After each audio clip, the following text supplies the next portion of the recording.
Hello and welcome to Celtic Dragon, where today we're looking at the vast world of Azeroth, with its many varied and interesting races, as well as some of the other races as well. But it's these B-list races like the kobolds and trogs we'll be looking at today, specifically in Classic WoW. That's right, somewhere on the scale between the civilized, playable races fighting for the fate of the universe, and like boars, we find the mob races of Azeroth. And in case you're wondering about the requirements for being a mob race, the species has to be intelligent enough for like language and using weapons, but not as organized as the playable races. Basically, these are the races not quite capable of building two-story structures. The only race I was really on the fence about here was the Naga. Since we can't see the extent of Naga building abilities in Classic, apart from like a gazebo or two, I left them off the map, because their kingdom is under the water and would be hard to put on a map. And if you watch all the way to the end of this video, I'll even rank each species by the amount of land they control. Oh man, how exciting. But for now, let's start off where statistically most players started in WoW, Elwyn Forest, in the southern eastern kingdoms.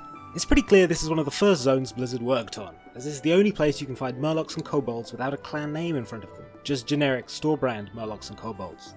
Even the other starting zones don't do this. Murlocs go on to have a huge presence all over Azeroth, including the southern eastern kingdoms.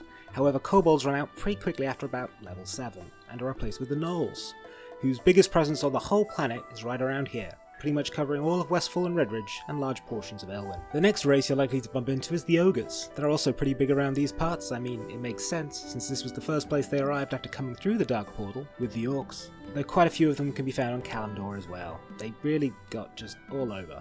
And finally, the last mob kingdom in this part of the world, the Trogs. They're the most focused of the races we've seen so far, all within a zone or two of Uldaman, which is of course where they escaped from, just like their equally short and hairy cousins, the Dwarfs, who also live in the area. But before leaving to Kalimdor, we should probably cover the top of the Eastern Kingdoms too. Just as in the south, we see a huge number of Murlocs, Gnolls and Ogres, and even small patches of Kobolds, who once again, barely sharp at all. You know, for being such an iconic mob, they really only appear in a tiny amount of the game. Crazy how well that early Elwyn real estate pays off for you PR-wise. Besides that, the eastern half is pretty barren of mob kingdoms. I guess when there's a Scourge army and a Troll empire running around, these little mob tribes are the first to go. Now, like the mighty Pickle Thrall, we head across the sea to Kalimdor.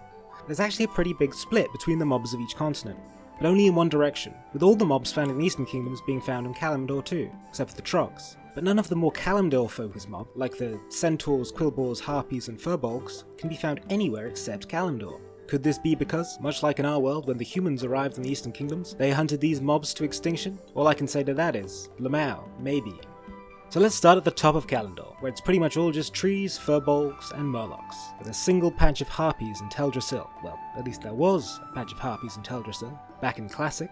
And although not actually in the game, there is lore references and two huge entrances to a large underground Timbermoor kingdom, but it's not in the game, so it don't go on the map. Moving on.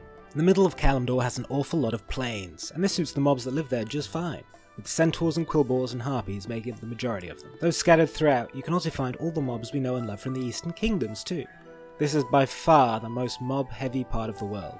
With no troll empires or undead armies to keep their numbers down, they're pretty much everywhere. Not that that one guy in Razorfen Downs isn't trying, though. You can see the Centaur have a huge presence in the plains areas, like the Barrens, Desolace and Durotar, while the Quillboars are focused pretty much entirely in Mulgore, the Barrens and Durotar, wherever you find those huge spiky plant things. And the Harpies can usually be found in the mountainous corners of a lot of zones, living in their weird IKEA nest chair things. And finally, the deserty south of Kalimdor. There's just some ogres. And Tanaris. Yeah. And now for the moment you've all been waiting for, the Mob Kingdom ranking. In dead last, with a mere 3.8% of the area controlled by mobs, the Kobolds. With only 6 groups on the entire planet, these guys punch way above their weight in terms of memorability. Probably because they're the first fantasy creature a human player sees in the game, and usually the first cave a lot of human players got lost or died in was a Kobold cave. Now moving on to 8th place with the Trogs. With 4.7% of the area controlled by mobs, these guys might be memorable for dwarf or gnome players starting out in Dunmoreau and Loch Modan, but besides that, these guys don't really have much of an impact on the world. Hell, they don't have much of an impact on the southern eastern kingdoms. Pretty much the only thing these guys have going for them is the dungeon based around them, Uldaman, which is pretty interesting, and much more than the Kobolds got.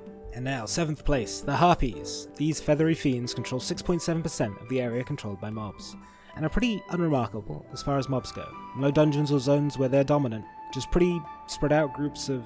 wait, do they use weapons or speech? Should they have even been on this list? And in 6th place, the spiky pigman foes of the Tauren, the Quillboar. These guys are pretty concentrated in the Horde's starting areas, and have not one, but 2 dungeons. As well as this, they have giant memorable spikes wherever they live, which is pretty clear from even a great distance where they are. So some good middle-of-the-road mobs for the middle of our list, with just over 9% of the land being controlled by mobs being controlled by the Quillboars. And now from one ancient enemy of the Tauren to the ancient enemy of the Tauren, the Centaur. The Centaur clans take the number 5 spot, with 10.1% of the land controlled by mobs controlled by them. These guys are actually quite the threat to even the playable races in the lore, nearly wiping out the Tauren, who, to be fair, were just one fancy multi-story tower in Thunder Bluff away from qualifying for this list. And now, just missing out on a medal position, in 4th, the Furbolg, who have nearly the entirety of northern Kalimdor to themselves. And if you included their underground Timbermoor kingdom, might definitely have taken the number 1 spot. But they don't, so they just get a good job sticker, as well as 11.1% of the areas controlled by mobs. Now moving on to number 3, with the bronze medal, we have the Gnolls, with 12.8% of the land controlled by mobs controlled by them. Being found mostly in the Eastern Kingdoms, but with a large presence in Southern Kalimdor too, these guys were a pretty big threat to the humans even in the lore, winning a few battles against them, and they continue this tradition today, with Hogger being a pretty big threat to new human players in Southern Elwyn. You'd think being 30 times the size of the other mum races, and often being a much higher level than them, and actually capable of having an impact on the story from time to time, would give the ogres an advantage. Not to mention the city of Dire Maul and nearly the entire zones of the Badlands and Elturok Mountains, they would have secured the number 1 spot. But no. These guys control a whole whopping 17.6% of the land, and probably the toughest foes on this list, but they're not number 1. For that we have to look to...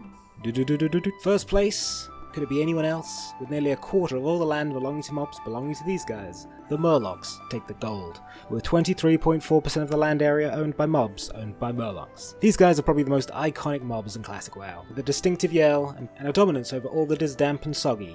These guys appear in the first few starting zones for the 2 most common races in each faction, and continue to keep showing up throughout the leveling process. Murlocs can be found gurgling away in 14 zones, still showing up in Dustwallow Marsh, the Swamp of Shadows, Stranglethorn Vale, and even Ashara. Much later than most of the other mobs, which usually stop appearing after about level 30, and that is why today they take the number 1 spot as the most impactful mob kingdom in Azeroth. Anyway, that's the end of the video. If you think land area was a silly way to rank the mobs at the end, then yeah, that's fair. Hope you enjoyed though, and this is but a small channel, so if you have any friends that play WoW, or far more likely, who used to play WoW, but still like cool WoW videos, send them this link. And if you want to support this channel, then buy my game on Steam. It's a comedic fantasy RPG called Quest, and it's a very fun time. Until next time guys, goodbye.